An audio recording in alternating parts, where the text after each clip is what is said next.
Уважаеми колеги, представители на различните медии в Пловдив и региона, първо благодаря, че намерихте време да дойдете на настоящата пресконференция. Второ да кажа, че аз съм тук в качеството на гост, тъй като сега се запознавам с тази декларация. Тя е правилно наречена декларация на членовете на катедра теология при Пловдивския университет Паисий Хилендарски, но не случайно съм тук. Трябва да ви кажа, че преди доста години трябваше, така се случи, че аз бях човека, който трябваше да решава съдбата на теологията, която по разбираеми причини закрихме в Кърджали. Струваше ми не малко усилие да я съхраня и да се опитвам заедно с колегите да развивам тази специалност тук в университета. Направя го по много причини. Тя не е печеливша специалност. Тя има съвършено други цели. Според мен задължително трябва да има в един голям класически университет. Защото това е специалност, която е свързана с нашата вяра.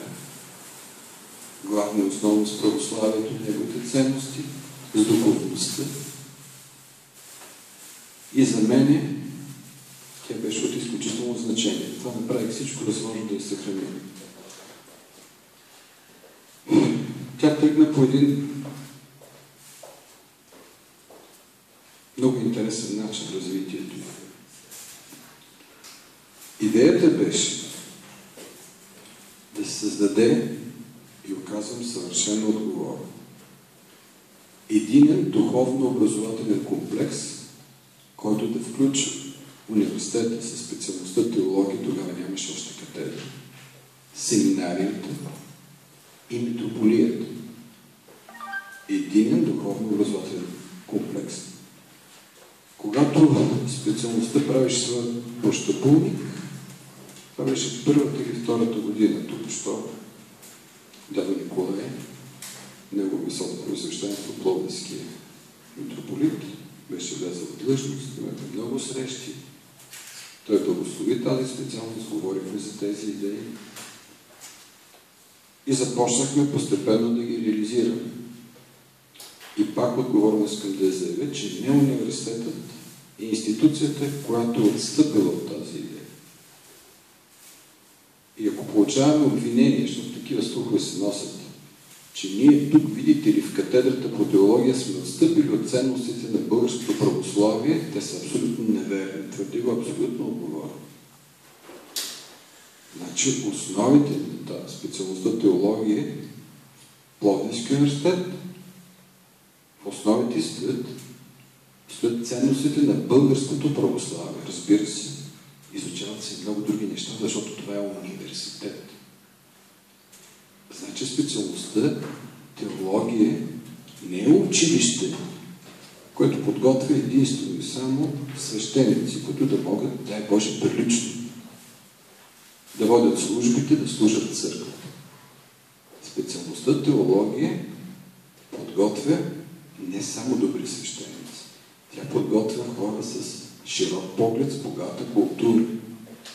Тя подготвя теолози. Но в основите на тази специалност пак отговорно твърде стоят ценности на българското православие. И това ние не сме отстъпвали.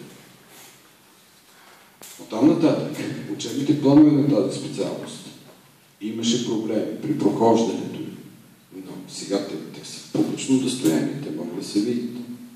Те са съобразени с традициите на българското богословие. С най-стария богословски факултет, този на Софийския университет. Доцент Дели Папазов говори, каква е била съдбата в годините след 1944 до 1989. Но това е българското богословие истинско. Те са съобразени с, мисля, че втория факултет, Велико Търновски университет, да не греша. Така че, като погледнете учебните планове на Софийския университет, специалността теология, на Велико Търновски университет, вие ще видите, че ние следваме тази традиция. Едно към едно. Аз бях много озадачен, когато прочетах преди доста време идеите и след това решението за разкриване на такава духовна академия в град Пловдив на базата на основата на семинарията. Значи, тя се нарича Духовна академия.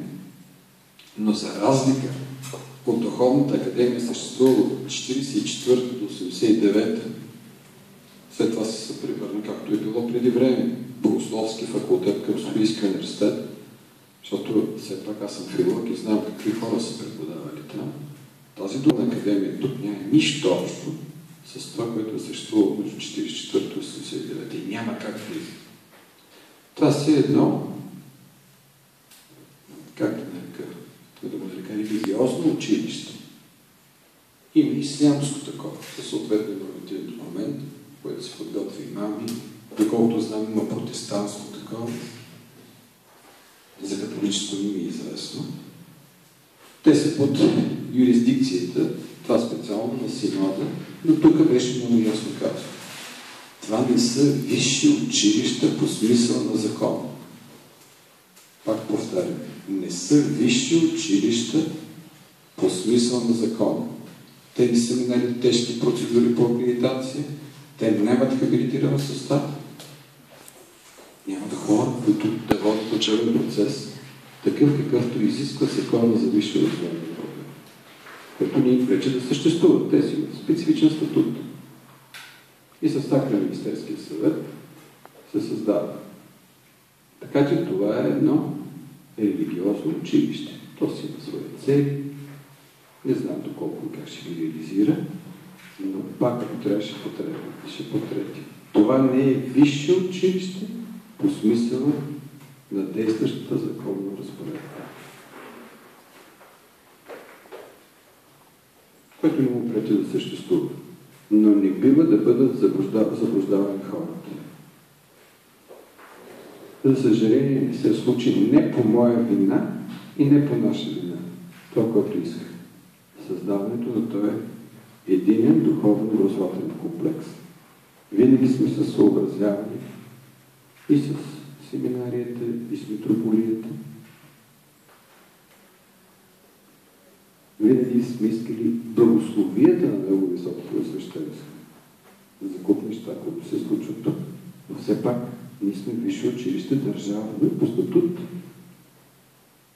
Нещата са доста по-различно от статута и положението на синода и на структурите подчинени на българския синод. Така че не винаги, и това искам да го кажа, това, което е валидно за синодалните структури, може да бъде реализирано извън тези структури. Никога не сме имали конфликт с митрополията и не знам защо така са подходили. Просто обществеността трябва да бъде наясно какво се случва. Иначе, нека да съществува това училище. И пак казвам, не го наричам висше. Никога няма да стъпът на висше, най-малко на духовна академия. Нека се кръща, както си иска. Дай почне да е успешно. Вероятно идеята на митрополията, не знам дали това е идея на синода, е да се подготвя кадри за тук. И аз си мисля, че това ще са кадри главно за епархията. Защото не знам доколко дори ще бъдат признати в рамките на другите епархии. Може би още в една, две или три. Така че целта на тази пресконференция е обществеността да бъде запозната. Конфликти не искам, нито съм ги създавал, защото аз съм и вярващ човек. Не битов християн. Защото битовото християнство е много разпространено. Хора, които не знаят или по традиция са в църквата.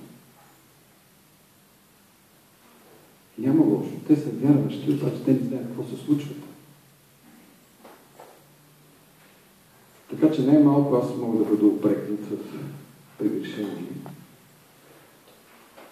свързани с християнската вяра. Така съм се кръпен, затова съм съхранил тази специалност. Значи, целта на тази среща е обществеността да бъде запозната, да знае реално какво се случва. И толкова от мен, ако има въпроси, тук са членовете на катедрата. Ако са към мен, ще се радвам, ако мога да отговоря. Благодаря за вниманието.